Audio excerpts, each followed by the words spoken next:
Hello student, welcome back to my YouTube channel Student Study Point, and I hope that you all are fine. So let's move on to a new topic which is to be just discussed today. So let's start. Hello student, 12th class से first chapter की बात हम कर रहे थे और इससे पहले हमने बात की थी कि दो समांतर प्लेट्स जब कंबाइंड किए जाएं तो जो एप्लीकेशन था 7 कोस लो का उसके बारे में हमने बात की थी। और उसी कॉम्बिनेशन का यूज करके जो मिलिकन साइंटिस्ट थे उन्होंने जो क्वांटमीकरण का सिद्धांत था वो प्रतिपादित किया था, यानी उसी को उन्होंने दिया था। इसके जरिए कैसे दिया था इसके बारे में आज इसमें हम बताने वाले हैं, या उन्होंने किस तरह से एक्सपेरिमेंट किया अपना, उसी के बारे में आज बात करेंगे। तो आपको ध्यान होगा कि हमने जो बात की थी कि जब हम दो प्लेटें लेते थे, एक पॉजिटिव हो और एक उससे दूसरी अपोजिट चार्ज में हो, तो इनके बीच में ये जो एक सिस्टम बना, इस सिस्टम में क्या होता था कि केवल एक लिमिटेड भाग में E बराबर sigma upon epsilon 0 electric field intensity उसका मिल जाती थी। ठीक है, तो अब जब सिग्मा अपॉन E बराबर सिग्मा अपॉन एप्सिलॉन 0 इंटेंसिटी होती थी तो ये केवल दोनों प्लेटों के बीच में है।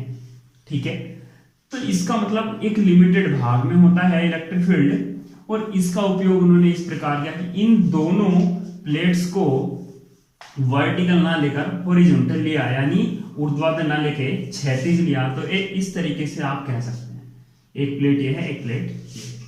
ठीक है, अब इसमें क्या किया उन्होंने, एक को पॉजिटिव और एक को निगेटिवली चार्ज किया, एक को पॉजिटिव और एक को निगेटिवली चार्ज किया। तो आप एक पॉजिटिव और एक निगेटिवली चार्ज ले सकते हैं। ठीक है, एक प्लेट पॉजिटिव होगी और एक निगेटिव होगी। अब उन्होंने क्या किया, जो ऑयल ड्रॉप है, तो ऑयल ड्रॉप उन्होंने क्या किया कि एक स्प्रे गन से क्या किया था कि इसके बीच में ऑयल्स की छोटी छोटी बूंदों को क्या किया था, स्प्रे किया था। साथ में जो स्प्रे गन थी उसका जो नोजल था, यानी जो बाहर का बिंदु जो पॉइंट था जहां से बूंदें निकल रही थी, उसको निगेटिवली चार्ज किया गया था, उसको निगेटिवली चार्ज किया गया था। अब एक चीज सोचिए कि अगर ये एक बूंद हो यहां, तो कुछ बूंदे, तो जब यहां से निगेटिवली चार्ज बूंदे आएंगी तो इन पर जो फोर्स लगता है निगेटिव चार्ज वाले पर, क्या वो क्या लगता है, इलेक्ट्रिक फील्ड इंटेंसिटी। आप अगर देखेंगे तो ये होगी। ठीक है, तो पॉजिटिवली चार्ज वालों पर क्या लगता है, अगर सोचिए पॉजिटिवली चार्ज होती कोई वस्तु, यानी अगर यहाँ कोई बूंद पॉजिटिवली चार्ज है और एक बूंद निगेटिवली चार्ज है। ठीक है, तो इस बूंद पर तो इलेक्ट्रिक फील्ड इंटेंसिटी की डायरेक्शन में फोर्स लगता है, सॉरी नीचे की ओर लगता है इस तरीके से।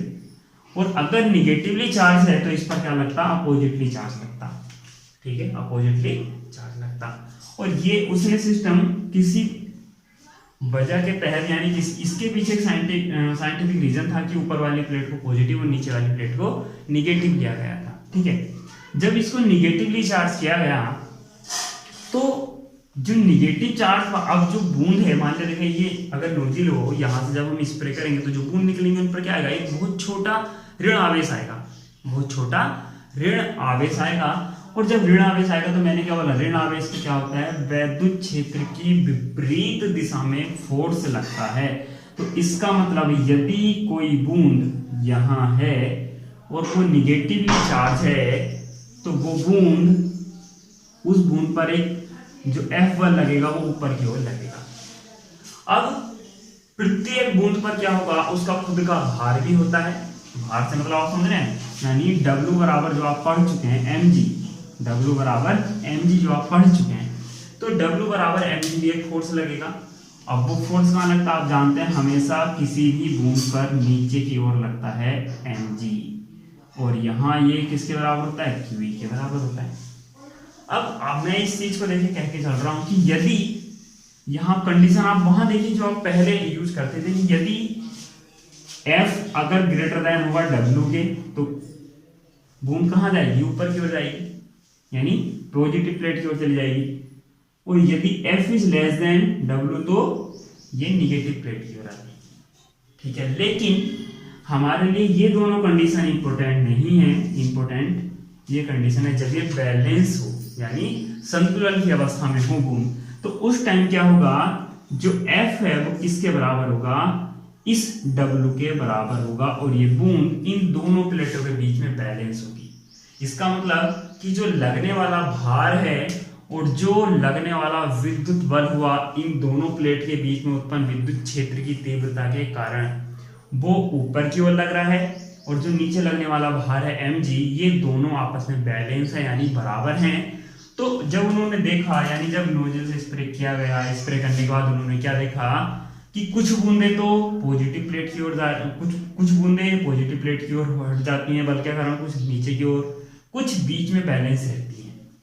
उन्होंने जो ये बूंद बीच में रह जाती है इसी का यूज किया, और यूज करने के लिए प्रॉपर्टी क्या देखी, उन्हें क्या पता लगा कि जो बल है वो किसके बराबर है, W के बराबर है।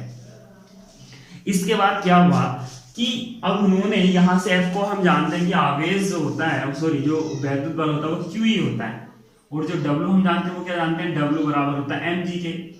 m क्या होता है आप जानते हैं, m होता है रो इंटू वी, यानी द्रव्यमान सॉरी आयतन गुणा घनत्व किसके बराबर होता है, किसी वस्तु के द्रव्यमान के बराबर होता है, और g ये रहा।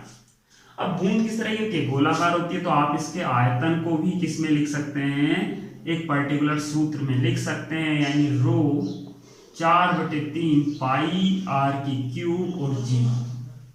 यानी यहां से आप अगर देखें तो ये उस बूंद की त्रिज्या है जो बूंद यहाँ बैलेंस होंगी।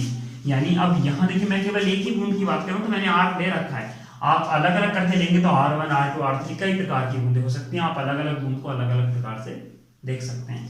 अब हमें अगर मुझे इस बूंद पर आवेश निकालना हो, कि उन्होंने क्वांटम गणना का सिद्धांत आवेश से रिलेटेड था, तो उन्होंने आवेश कैसे ज्ञात किया इससे उसके बारे में देखते हैं। देखिए हमें अगर मैं यहाँ से Q की वैल्यू निकालूं जो इंपोर्टेंट है पार्ट, उसको मैं दूसरे उससे लिख देता हूं, तो ये आ जाती है 4/3, ठीक है 4/3 पाई r की, इसको छोड़िए, g कांस्टेंट हुआ, रो कांस्टेंट हुआ, जिस तेल की बूंद की हम बात करें उसका हमें वो पता होगा, घनत्व भी पता होगा, और इनटू में बचा r की क्यूब, और यहाँ साथ में लिख देता हूं मैं इलेक्ट्रिक फील्ड इंटेंसिटी।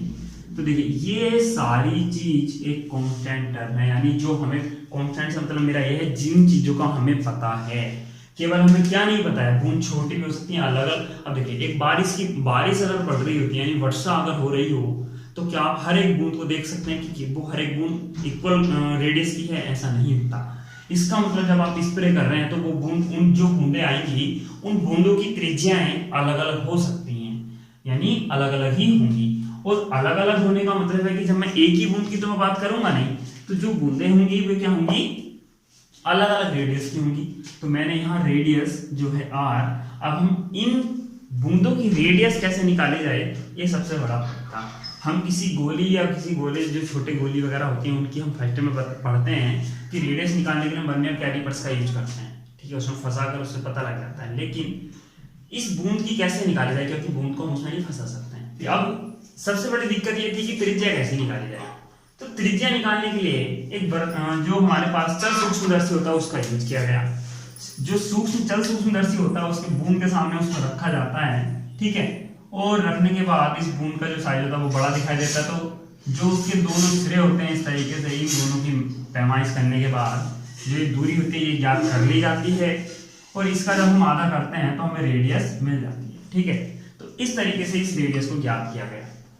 ज्ञात करने के बाद जो अब हमारे पास Q है उसकी वैल्यू एक न्यूमेरिकल वैल्यू यानी आंकिक मान, यानी एक संख्यात्मक मान में प्राप्त हो गया, संख्यात्मक मान प्राप्त हुआ, ठीक है। अब ये संख्यात्मक मान उन्होंने जब देखे तो ये संख्यात्मक मान किस तरीके के थे, ये इस तरीके से थे कि किसी पर तो 4.8 10⁻⁻19 था, 3.2 10⁻⁻19, 1.6 into 10⁻⁻19, 10⁻⁹ चलिए देखिए इतने से बता देता हूं। अब ये जब उन्होंने आवेश इस तरह से बूंदों पर नोटिस करे तो उनके जो आवेश आए, यानी जो परीक्षण करने के बाद उनको न्यूमेरिकल वैल्यू प्राप्त हुई, वो कुछ इस तरह से प्राप्त होती है। अब इनमें से उन्होंने इन चीजों के इस जो ये संख्यात्मक मान हमको मिले, इनके जरिए उन्होंने क्या देखा, एक चीज नोटिस की कि अब देखिए एक यहाँ जो मिनिमम वैल्यू प्राप्त हुई उन्हें आवेश की, वो 1.6 इंटू 10⁻⁻19 प्राप्त हुई। और उन्होंने बाकी जितनी भी वैल्यूज थी वो सब देखी, तो वो इसी की मल्टीपल थी, यानी किसी में एक की, इसमें कभी 1 की गुणा करके प्राप्त हो रहा था, कभी 2 की गुणा करके प्राप्त हो रहा था, कभी 3 की, कभी 4 की, कभी 5 की, इस तरीके से गुणा करके वो प्राप्त हो रहा था।